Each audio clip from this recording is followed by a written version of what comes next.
Used or repossessed car, Automart na yan. Hanap mo ba ay isang stylish and comfortable na 7-seater SUV? Then maybe pwede mo i-consider itong bagong facelift, Nissan Terra VL 4x2.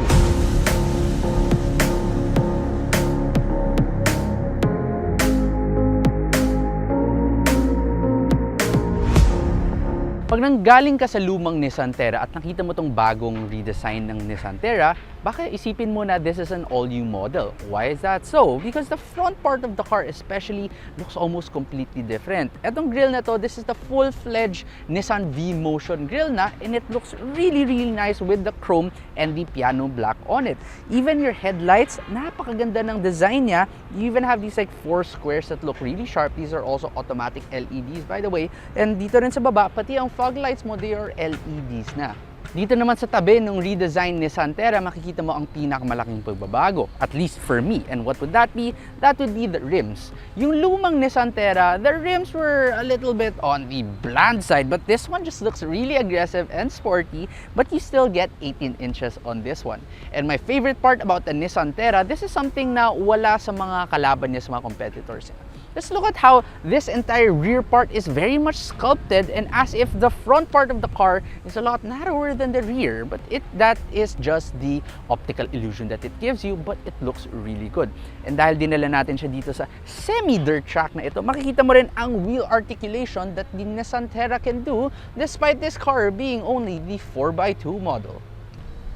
Dito rin sa redesign ng Nissan Terra, it's just like the side. While the previous one was very bland looking, let's be honest, ang ginawa nila dito, binigyan ka nitong chrome strip na ito. At first look, hindi siya ganun kaganda, pero pag tinititigan mo siya, gumaganda siya eh. And this Terra badge that is spelled out for you has been the mode of design for a lot of manufacturers lately, which gives it a very modern touch.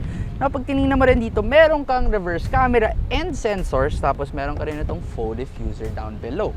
Now, one thing you will notice here is bakit meron itong parang camera dito? Ano nga ba yan? Well, papakita namin yan sa iyo mamaya sa loob ng kotse. Pag open mo nung tailgate ng Terra, may kabigatan siya, and it is not power, but that's fine because less things to break. Pag nakita mo to, isipin mo na talagang flat ang loading area mo. Well, actually, this is just another illusion because there is this false floor na pwede mong tanggalin para makalagay ka pa ng gamit dito sa baba. Pero pag nakalagay naman ito, malaki ang space mo. However, if you want to carry 7 people, you just raise these rear seats and mababawasan ang space mo, but it still is around the same lang as the rest of the competition, so that is absolutely fine.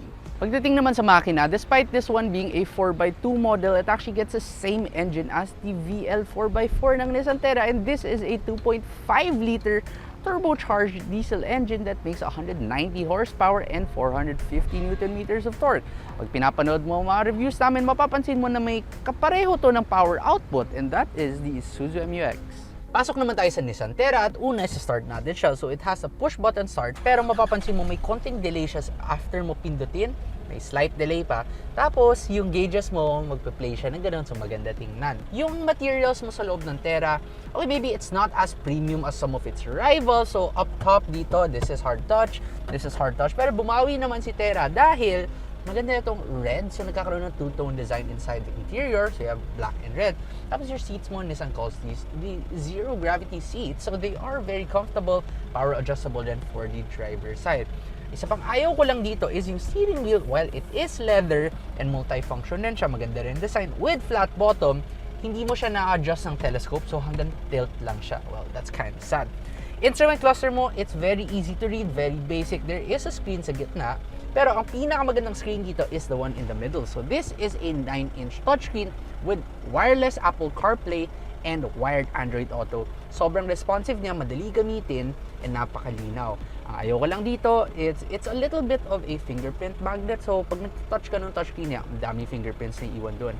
Dual zone climate control, sobrang lamig dahil Nissan 2. Yung shifter mo though, yeah, that's a bit on the okay side lang yung feel niya. Pero dito sa gitna, meron kang electronic parking brake. Tapos ano nga ba itong dalawang button sa side niya na parang window switches? Well, pag pinindot mo yan, magtatambol yung seat sa second row. So it's really cool. 2 really big cup holders here in the center, 1 jug holder sa pinto. Tapos meron ka rin wireless charging pad sa gitna and 2 USB ports, one of which is USB-C. Ang nakakatuwa dito sa Nissan Terra, it has a really special feature. So usually meron ka nitong rear view mirror. Okay, fine, nothing fancy about that, di ba? Pero ang problema, kung may nakaupo sa likod, lalo na dun sa third row, wala ka na makikita sa likod. But what Nissan did, remember that camera na sabi ko sa inyo dun sa may tailgate? Well, if you flip this switch, it actually turns on a camera at the back, and you can even adjust this brightness up or down. Tapos meron ring left or right, and meron ring rotation. So you can really see everything out the back kahit na may nakaupo pa sa second or third row. Sa likod naman ng Terra, syempre dahil Nissan to, meron ka sarili mong aircon na malamig din. Yung air vents mo nandito sa taas, and it can be controlled by these switches sa gitna. Your legroom is good, your headroom is also good. Tapos yung lapad ng kotse, kayang-kaya umupo ng 3 tao. So demo natin ganito. Okay, kayang 3 tao, medyo flat rin yung floor. Ang problema dito sa Terra, if you've tried out the first generation ng mga SUV na to, so yung lumang Fortuner, yung lumang Everest, yung lumang Montero, meron siya yung sakit nun, nung maayon. So, medyo mataas yung feeling mo. It's as if masyado kang mataas at yung ulo ko lumalagpas na dito sa window. So, medyo weird yung feel, pero I guess sanayan lang naman. Anyway, moving back, meron kang maliit na map pocket dito. Meron ka ring armrest sa gitna with 2 cup holders, USB port just like the front, may USB-C and regular USB, and 2 more air vents over here. Sa third row ng Terra, well, honestly, it's best reserved for children dahil halos wala na akong headroom dito. Tapos napakataas pa ng floor, so yan, kita nyo, sobrang nakaangat na dito. Hindi talaga siya komportable dito sa likod. Tapos yung legroom ko, well, halos wala na talagang legroom. Matigas pa yung likod nito, so hindi ko masaksak yung knees ko dito.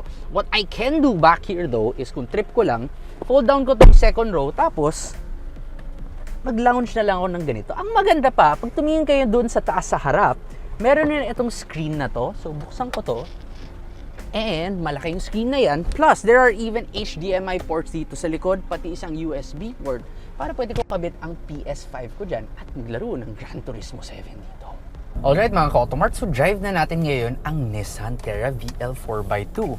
And right off the bat, I'm very impressed with this car. So na-drive ko yung Navara not too long ago, and I've also tested pretty much every single one of the competitors sa itong Nissan Terra. And it is hands down the most refined in its class. Okay, sure, it's not as quiet as sabihin na natin yung Ford Everest, pero bumabawi siya in some other ways. Well, first off, it's a lot newer than the Ford Everest. The Everest right now is already going on, 7 years, and is due for replacement soon. The MU-X-Ren, not bad, pero this one just takes it up a notch. Saan nag-excel ang Nissan Terra? Well, that's in the ride comfort. Dahil most of the cars in this class, in this 7-seater PPV, is actually very matagtag. Napakatagtag na itong class na to. Pero not with the Nissan Terra. The Nissan Terra feels more like a crossover. So, think the likes of, let's say, Corolla Cross, Nissan X-Trail. Ganong level yung pagka walang tagtag na. It's very stable, it's very planted on the road, and it simply is very comfortable. Engine-wise, the Nissan Terra has the 190 horsepower and also the 450 Nm of torque. Now, as mentioned kanina, that's the exact same figures as the MU-X. And power-wise, you know, yes, it feels incredibly similar. Yung hatak niya, yung pull niya, and with the 7-speed transmission, it's incredibly responsive, and it simply is really a good motor. Now, when you're parking this car or maneuvering it like this, it's really easy because the steering, napakagaan niya, hindi ka mahirapan mag-turn, although it's still not as light as what you would get with the Ford Everest. Pero maganda rin dito, aside from having your 360-degree camera, your reverse camera, and your sensors, ito rin yung tinasabi ko kanina na intelligent rear view mirror that just in case may nakaupo sa likod, makikita mo pa rin with just a flick of a switch. Next thing I love about the Nissan Terra is yung upuan niya. Dahil yung mga upuan ito, tawag nga dito ni Nissan, is their zero gravity seating technology, and apparently it's supposedly designed after like the astronauts floating in space, walang gravity and all. And is it effective? Talagang komportable nga ba siya? Well, yes. I've been driving this car around for the past few days now, and it really is great for your back. Hindi sasakit yung likod mo kahit medyo malayo pa yung pagdadrivean mo, kung malayo man ang biyahe mo, komportable pa rin mga seats na to. Usually, ang issue ko with the seats is, yeah, you know, they look nice and they're well bolstered and they're thick, but the lumbar area can be an issue, but not with the Nissan Terra. Check ulit natin yung power, just floor, ganon. Unlike the Nissan Navara, yung ingay ng makina, yung ingay ng kalsada, hindi siya ganun ka pumapasok dito sa cabin, mas hindi mo siya rinig. Kasi over time, yung ingay, nakakapagod yan eh. It's really an exhausting experience to always hear your engine. But I'm glad that the Terra, especially in this redesigned facelift model, just refines everything more altogether. Dati yung Terra kasi, ramdam na ramdam mo yung vibration, ramdam mo yung ginig pati sa pedal at saka sa manibela, ramdam mo ang vibrations. But with this all-new redesign, it simply is much better now, and it is a much refined car. Handling ng Terra is actually one of the best rin in its class, surprisingly. Nakakala mo na yung comfort suspension nito will make this car not handle at all, magiging incredibly floaty siya, pero surprisingly, yes, there is body roll, it still is a high car, pero hindi siya nakakasuka. Kahit gawin mo to, i-drive mo to sa mga twisty roads, paakit ng Baguio, paakit ng Tanay, hindi ka masusuka dito. Napaka-comfortable niya talaga. Paano naman fuel consumption? Matipid pa siya, especially since napakamahal na ng presyo ng langis ngayon. Well, in the city, I was able to do around 7.5 kilometers per liter all the way up to mga 7.8, medyo maluwag na. Pero pagdating ko naman sa highway, I got 16.5 kilometers per liter. It's not the best in its class, but for the power you get, honestly, it's not bad na. And I also assume that because of all the refinement that Nissan did with this, bumigat siya ng konti, hence the slightly lower fuel economy compared to its other competitors. When I took this over to the highways, S-Lex, pati sa Skyway, napakapatag ng kotse. Yung manibela kahit na magaan siya sa city, sa highway naman hindi siya nakakatakot because it does tighten up. Ito yung mga advantage na itong mga new steering technologies, and it really is a very relaxing drive. You can simply chill back here and relax. Tapos meron ka ring cruise control, which is perfect for your really long journeys. In terms of driver assistance systems naman, you have intelligent autonomous braking, you also have forward collision warning, driver alertness warning, blind spot monitoring, and also rear cross traffic alert, among others. For your airbags, you get 6 airbags in this car as well as ISOFIX points at the rear. Nandito tayo ngayon sa Commonwealth Avenue, so kaya natin upakan to. And ang lakas naman ng makina niya, yung narinig nyo doon, that is the lane departure warning. The pull of the car, it's very strong, sobrang lakas ng torque niya, and ang ganda ng transmission na kasi hindi siya naghahanap for a particular gear. It just knows which gear to put you in, and it always keeps you in the correct gear para parati kang may power. Kahit pumunta ka pa sa highway, gusto mo mag-overtake agad, kayang-kaya ng Nissan Terra because that 190 horsepower and 450 Newton meters of torque engine is just the perfect one for this car.